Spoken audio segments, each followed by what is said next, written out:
Ethiopia is made up of dozens of ethnic groups, all with their own traditions and dialects. For centuries, people from different backgrounds lived happily together.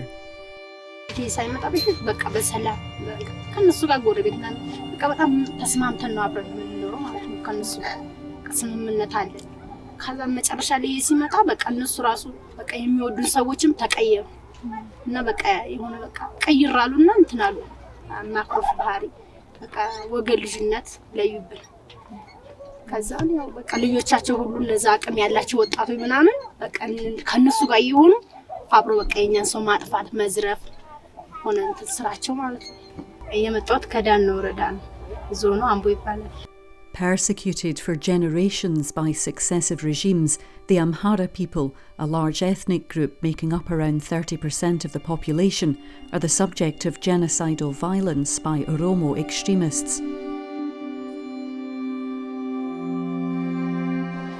Yes, ከ300 ከ400 በላይ ነው። እዛ ባንድ የምንጫወትበት ቦታ ላይ ቃችን ላይ መጣው ድንገት ነፍተን አረቡ ከዛ ያላችሁን ነገር አውጡ ይያሉ ያን ጨርሶ እዛ ያለነው በመሳሪያ መጡ። እነዛ ጓደኞች ተሞቱ። እኔም አረፍኩኝ ያው እኔንም ሙታል ብለው ነው ጥሎኝ ሄዱት። ሶስት ቀን አድሬ በአራተኛው ቀን ነው አምቡላንስ መጥቶ አንስቶ ይዞኝ ሄደው። እድሜ 24 ወንድሞች አሉ።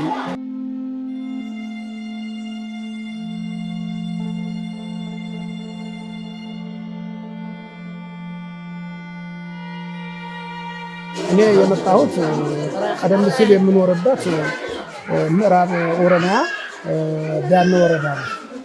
ከዚያ ነው የመጣሁት። ይሄ አማራ ነው። አማራ ብሔር ነው። መንግስት የያገር ባለውለታዊ ናቸው ብሎ ጣሊያንን ተዋግተው መልሰው አባቶቻችን በዚያን ጊዜ ለ400 ወታደሮች 400 ጋሻ መሬት ተሰጥተው መንግስት ነው ያስገባል። በዚያን ጊዜ እኛ ዝም ብለንም የገባንም አይደለንም። ዳን ወረዳ ላይ ስንገባ በዚያን ጊዜ ስንገባ እንግዲህ ኦሮሞም የለበትም አማራም የለበትም አገሩ ጠፍ ነበር። ያንን ቦታ በትግለኝነት ተሰጥተው መንግስት መርቷቸው በጃንዋሪ ገቡ አቀኑ። እኛም እዚያው ኖርን። እኔ ራሴ 56 ዓመት ነው የኖርኩበት ያን ነገር። አባቴ ነው ቀድሞ የገባው። በዚያን ጊዜ ሰው እንዲገባልን መለመን እንዲያውም እኛ ከገባን ወዲያ ነው በእኛ ክልል ኦሮሞ ገብቶ በእኛ ስር ገብቶ ነው እንዲያውም ያንን ቦታ ሊያቀናና ከኛ ጋር ሊኖር የቻለ እና በዚያን ጊዜ ፍቅር፣ አብሮ መብላት፣ አብሮ ጋብቻ መሆን። የራሴ ባለቤት ኦሮሞ ናት።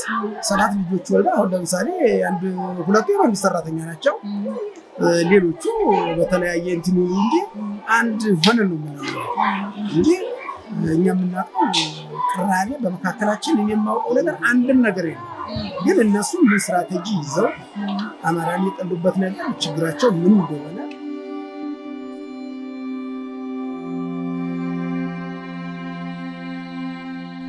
In 1994, the previous TPLF-led government introduced a new constitution. A policy of ethnic federalism was imposed, a divisive system that redefined citizenship, politics and identity based on ethnicity. And the country was divided into 11 regions along ethnic lines rather than geography. Oromia is one of the largest regions in Ethiopia. Over the last 4 years, Amhara communities living in the region, particularly in the Walaga area, have been attacked by Oromo nationalists with the support of the Oromo Regional Authority. ልጆቹ የያዟቸው ውጪ ነው ከብቶች ጋር። አሁን ለምሳሌ ልጆቹን እዛው መጣው አባታቸውን ተነስ በሉት አሉ። እኔ ከተኛሁበት እንዲነሳ አደረጉኝ። በመነሳበት ጊዜ በር ከፍቼ ስወጣ በር ላይ ከ50 ይበልጣል የመጣው ሸኔ 50ም ታጣቂ ነው። ብሬን እኔ ብቅ በሚል ጊዜ መጀመሪያ እኔ ላይ አነጣጠሩ። እኔ ላይ ሲተኩሱ እኔ ዘልዬ ወደ ቤት ውስጥ ተመለስኩ። ወደ ቤት ውስጥ ስመለስባቸው ያው ልጆቹን ተኛሉ መቷቸው። እዛ ይሄን የሞተውን በ6 ጥይት እዚያ መቱት። እነኛ አንደኛው ተመታ። ያው ሐኪም ሄዶ ተውስጦ ኦፕሬሽን ሆኖ ነው የወጣለት ጥይቱ ከውስጡ። ቴንና አንደኛው ልጅ ወደ ቤት መልሼ ህይወቴን ለማትረፍ ችያለሁ።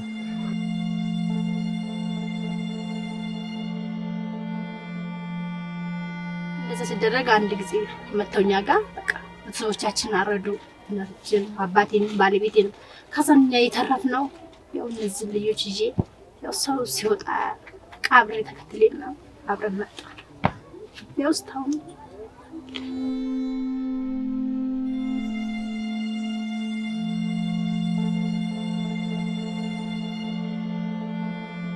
ያመለጣቸውን ያርዳሉ በትማር ያርዳሉ እና የሚሸሸው ደግሞ በጥይት ነው የሚገሉት። እንደዛ አድርገው ነው የሚገደሏቸው። ያውና ተዋልጠን እየጫኮስ መንግስት ገብተን ነው ይዳን።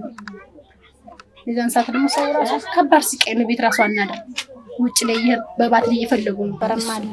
እሺ እሱ አንዳንድ ላይ ደግሞ ያማረ ሴት እያሉ ያርድም አለ። እናቶችን ያርዳሉ፣ አባቶችን ከብዙ አሰቃይተው ነው እንትምሩት መጫት ምናምን ይገላሉ። ልጇን ትቶ እናት የሚገሉ አሉ። ልጅን በዛ ላይ ከወደ የሚያጣጭም አለ። The precise number of Amhara civilians killed is unclear. Estimates ranged from 30 to 50,000 and beyond.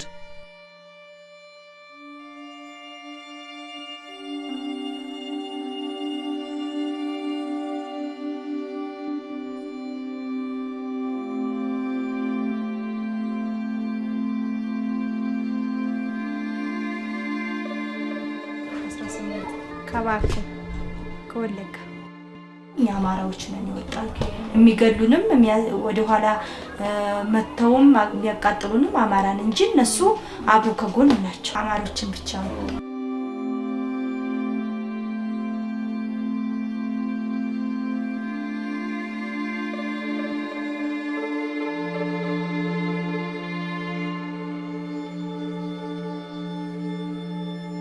በአጋጣሚ ማክሰኞ ቀን ነው እዚህ ላይ ደርሰዋል ሲሉን ወጣን። ስንወጣ የወንድሜ ልጅ መንገር ቀረ ማለት ነው። እኛ በሩጫ ነበር ወደ ከተማ የገባ ነው። ሲቀር ወደ መካከል ላይ ሲደርስ ያው ገደሉት እሱን። እኛ ደግሞ ወጣን ከተማ ገባን ማለት ነው። በባዶ እጃችን እንጂ እንደለበስን ልብሳችን ወጣን ይወጣ። ጎረቤቶቹ ቢያንስ ወደ ኋላ የቀረን ሰው ብዙ ሰዎች ገለዋል። ከወንድሜ ልጅ ጋር በአንድ ቀን የገደሉት 13 ሰዎች ናቸው። መተው ከተማ መተው ሲያወሩ ገላው እንዳቃጠሉት ምናምን ፎቶ ላይ አንስተው ለራሳቸው ማለት ነው ከተማ እንትን ሲሉ ነበር። የወንድሜ ልጅ የ15 ዓመት ልጅ ነው። ሙባረክ ነው ከማል ይባላል። ይሄኛውን ደግሞ ከገደሉ በኋላ በገደል ውስጥ ሲለቁት ተንከባሎ ወደ ወንዝ ዳር እዛ ቦታ ነው የታየው።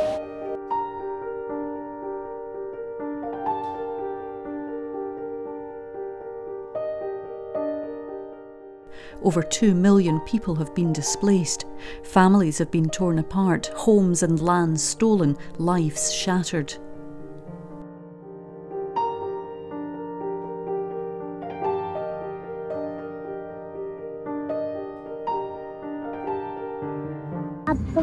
አባቴ አስቶ እዛ ውስጥ አስገባኝና እናቴ ሄደን የማከት ሐኪም ቤት ተሞተች።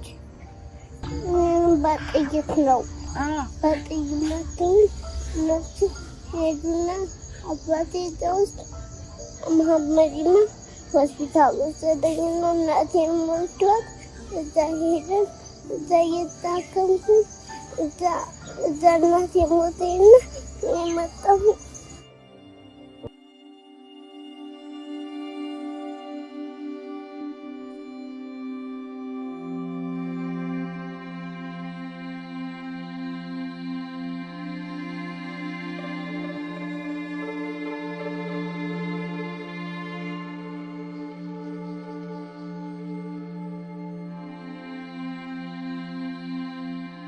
በቃ እንደዚህ በዚህ እድሜ ገና ወይ አላገባሁ ወይ አልወለድኩም ሁለመናው ነገር በቃ ሳስበው ራሴን በቃ ለማጥፋት ህይወቴን በቃ ለማጥፋት ይህ ብቻ ነው ይታየኝ ሌላ ምንም ይታየኝ ነገር የለም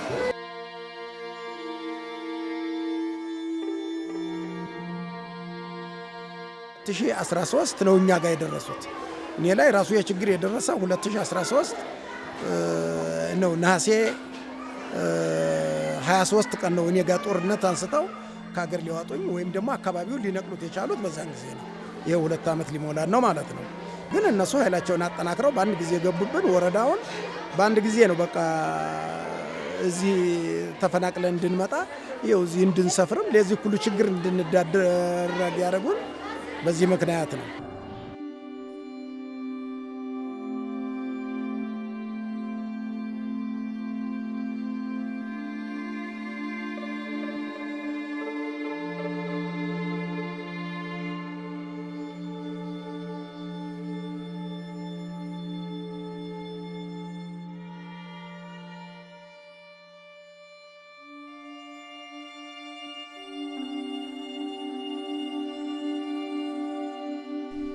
The Oromo Liberation Front, OLF, are behind the violence, along with radicalised elements within the Oromo Regional Authority and the Oromo Special Forces. ኦሮሚያ መንግስትማ አልሰማንም ሲጀመር እንጂ ያው ሌላ መንግስት ያው ትልቅ ካለ ነው እንጂ ኦሮሚያ መንግስትማ አብሮ ነበረ እንደዚሁ ያው ሲያስገድለን ሲያባረረን ነበር ኦሮሞ መንግስት ያው ይሄ ችግር ደረሰብን ስለሆነ ምን ማድረግ አልችልም ራሳቸው አድነዋታችሁ ሽሽዋል ከዛንሽ ተመጣን የተረፈው ያለቀው ማልቆ ተረፈው ሻኒዎቹ ሲመጡ ያው የኦሮሞ ልጅ ሄድ የሚመስል ዩኒፎርም ነው ልብስ ለብሰው ይመጡ እንደዛ ለብሰው መጥተው መከላከያ መስለው መጥተው ነው ያጠቁን እና ይጨርሱ አይ ተጠያቂ ሆነውማ እንደ ኢትዮጵያ መንግስት ነው ብዬ ነው ማስበው እንደ ተቃለኛ Ethnic cleansing Amhara people from Oromia is part of an OLF plan to reduce the overall number of Amhara in the country and to create an independent Oromo nation. እንግዲህ ሸኔ የሚባለው ቡድን መጀመሪያ በብሔር ኦሮሞ ናቸው በእኛ ላይ እንግዲህ እርምጃ ሊወስዱ የቻሉበት ምክንያቱ በአማራነታችን ብቻ ኦሮሚያ ለኦሮሞ ብቻ ትገባለች እንጂ ለአማራ መኖሪያ ሊሆን አይችልም ብለው ገደሉ ቄሶች ቤተክርስቲያን ሊዋጡ ገደሉ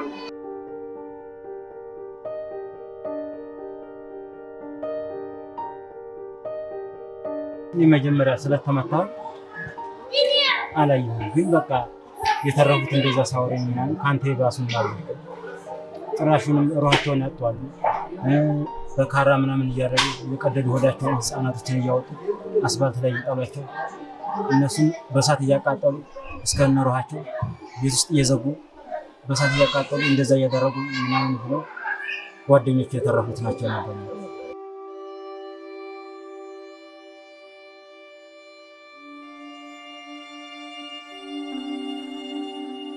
Prime Minister Abiy Ahmed is himself Oromo, and whilst on paper the government is a political alliance, it is dominated by the Oromo Prosperity Party.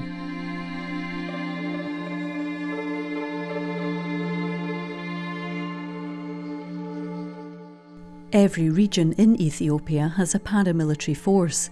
In April 2023, Prime Minister Abiy announced that all regional militia would be integrated into the National Army or Police, starting with the Amhara Special Forces, ASF.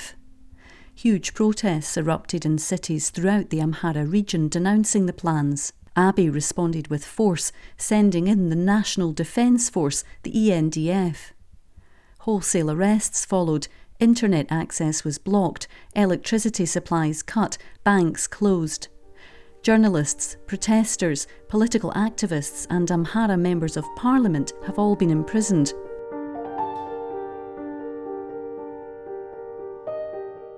Routinely held without charge, often in undisclosed locations.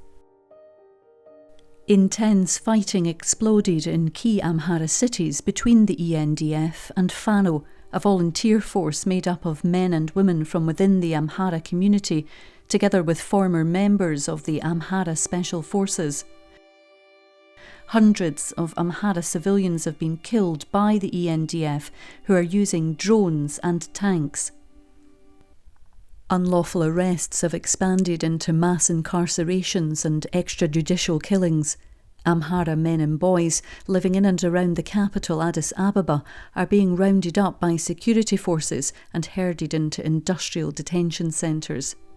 Inhumane camps where inmates are reportedly injected with infectious diseases and left to die.